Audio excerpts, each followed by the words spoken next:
Thank you. Well, I want to start my story with, beautiful, the forest. That's perfect. I want to share with you my childhood story when I was just a few years old. And basically, my parents told me, and my three older sisters, they said, "Paul, do you remember we found you up in the forest?" Yeah? Wow. You're 3 years old, you're forming your story, and they're joking around and having fun, but I think they planted a seed in me at that age of 3 that I'm from the forest, and I don't think it's ever left me. So basically, I grew up in northern New South Wales on a fruit tree and rainforest nursery.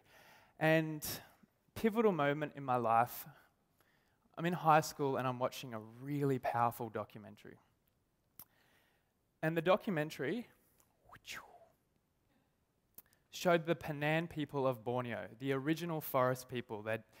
They're nomads. They travel around and live basically in the forest and of the forest. And it showed the destruction of their own home, which was the forest. It showed that utter devastation of not only their forest, but their livelihood, their everything, their culture.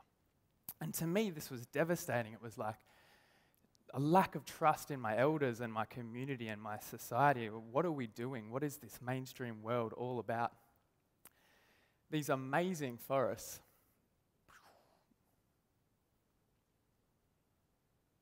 These amazing forests, which we know are so important for the biosphere and so important for the people that live in the forest and the orangutan, of course. And just this awareness, it's like what to do with it, where to channel it and how to respond. So basically, you see these graphs and you recognize that our modern world is having an impact that is blatantly devastating to some of the tropical areas on our planet. And you see this time scale happening right before your eyes, and you realize that it's the modern world that's driving this. It's my society that's pushing this devastation. Ouch. Ouch.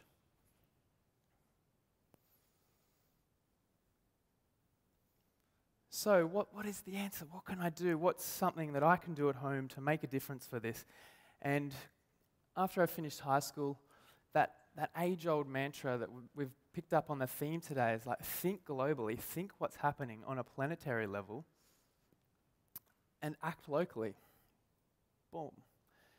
And so I got into ecological restoration. That's the science of restoring degraded ecosystems and bringing back this stuff, the life, the forests, the birds, the nature, bringing it back into health and balance. And that was really powerful for me. It made me realize that if you put your energy into something and you focus on your collective power, then the doom and gloom of what's happening globally, you can bring it back down to the basics of what your power, what you can niche in and do.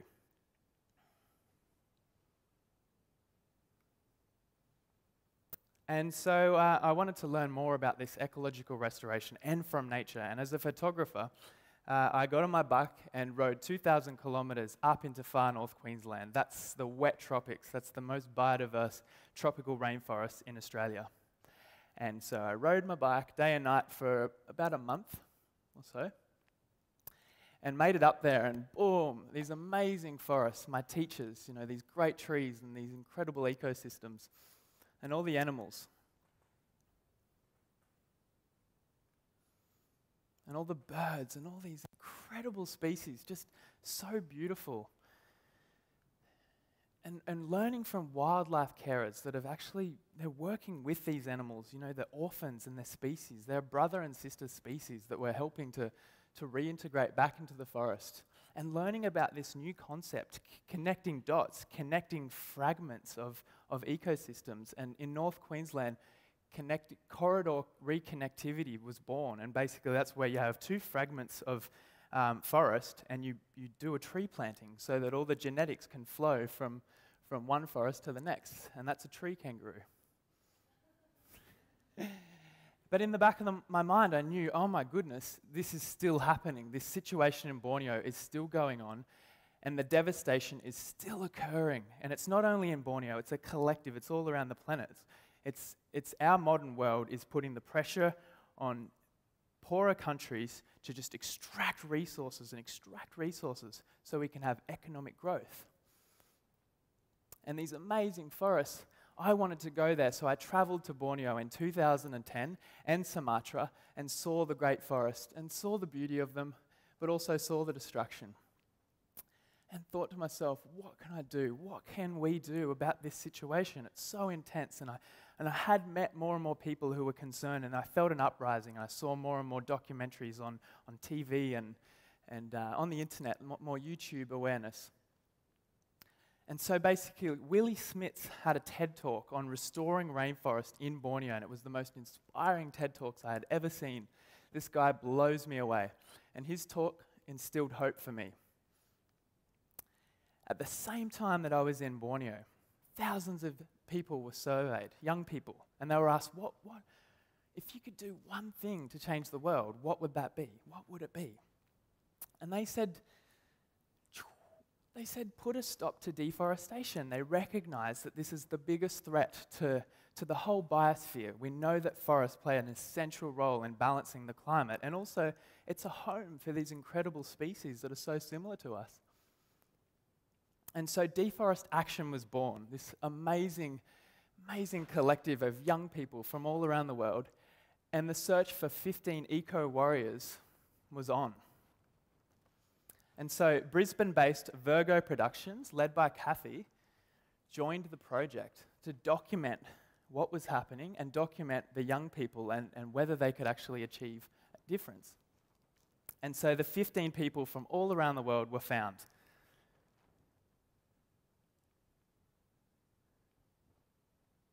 And that's the question. What can these 15 young people, backed by a global network of supporters and a visionary scientist, what can they achieve in Borneo? So I want to show you a quick 5-minute teaser of the first 20 days in Borneo. We were there just 6 weeks ago, and this will give you a sample of what happened. Enjoy.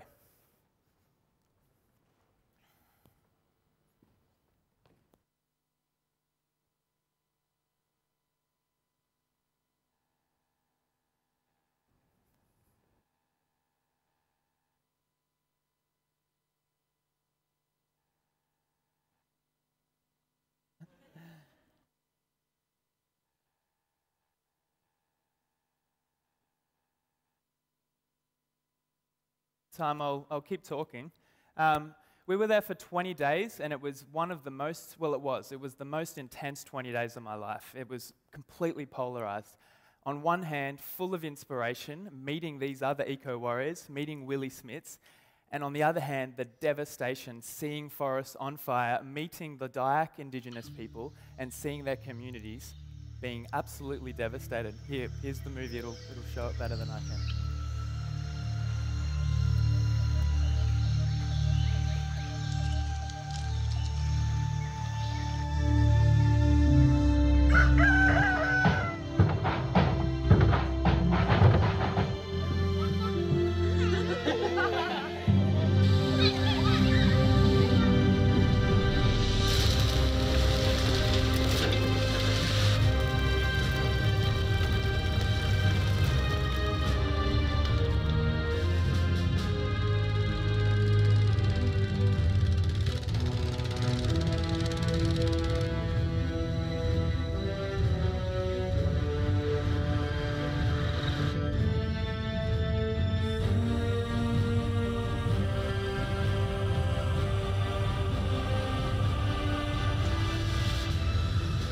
Eco-warriors because the planet is at a crisis point. Welcome, mate. To be an eco-warrior is to be an individual who's willing to put sometimes their life on the line to make a change that's bigger than just themselves. People are waking up and realizing that if we keep going on this track, we're not going to even be able to sustain human civilization, let alone all the wildlife and animals and plants that we share the world with. These are not the worst. These are still the ones who are better off. There are so many people that have no idea what's going on here. You've got to have this resilience that just can't be destroyed. You've got to be really strong inside you and really believe in what you're doing. I guess it is time now for children and people and old people to stand together and have a common vision of what do we want the world to be like for our children.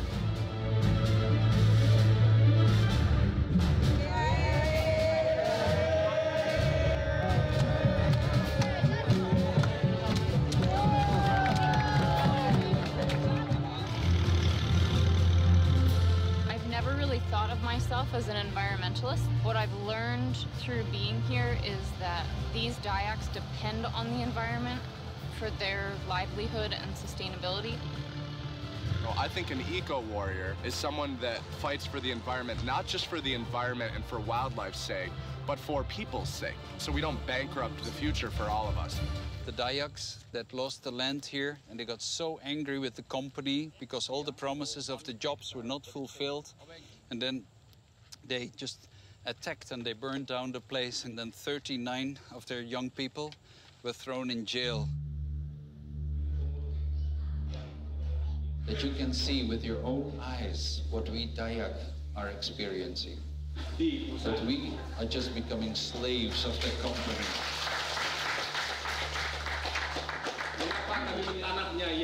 We become even more poor in our own land. You, young friends who have such a network all around the world, you come from so far. Please help us. It's a cry of despair. And all these different countries that are gathered here, that we can make a difference and we can do something. But yeah, today it hit home that our task is so large and it's so important. It's about what's fair and what's not to people, and my priority has changed, obviously, and my eyes open now, and everything that I thought was important then is not now. I mean, we are the eyes and the ears and the voices of millions of kids around the world. The concept of the eco-warrior might be an individualistic thing, but I think in reality it's a collective. It's engaging whole communities and societies to step up and take action.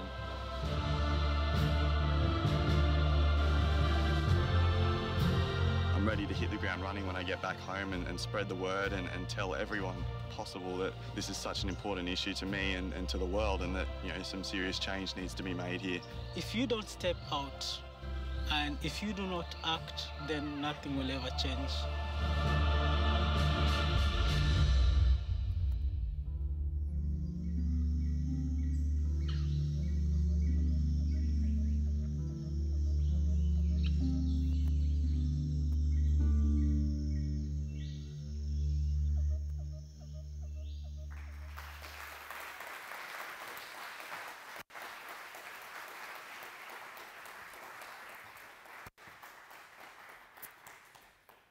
So we travelled upriver into the heart of Borneo, into the deepest interior of Borneo that I'd ever been, and met with the Dayak people that the only way to get up here is by the river. There's no roads. Okay. And basically connected with them and heard their stories. And they spoke to us with tears in their eyes and asked as a plea for help. And we stood and listened to them in dozens of community meetings and consultations, and the message was the same. We want help from the outside world, and they were overjoyed by our support for their actions and what they're doing. The slide just before there was a direct action protest with the Dayaks defending their ancestral lands. The palm oil companies had gone in and cleared their land that their forefathers for generations had gone into to connect with. We saw illegal logging, and more than anything, it was the kids. It was the children that touched our heart, and that was the vision more than anything, was what kind of a world are they going to grow up in? I mean, for us, it might be a world without an orangutan or without orangutan species and these other cute and beautiful animals, but for these guys, it's their very livelihood. And connecting the dots, the theme of today's talk, it totally tunes into what this is about. It's connecting ourselves as global citizens to communities all around the world and doing what we can to assist them, because we have the power and we have the ability, and it's our responsibility to act. So thank you for listening today, and I hope you can all go forth and just do whatever it is in your own life to really connect and tune in and be the change. And follow this story. It's only just beginning. Next year we go back for another 80 days, and I hope you can join us. Thank you. Bless.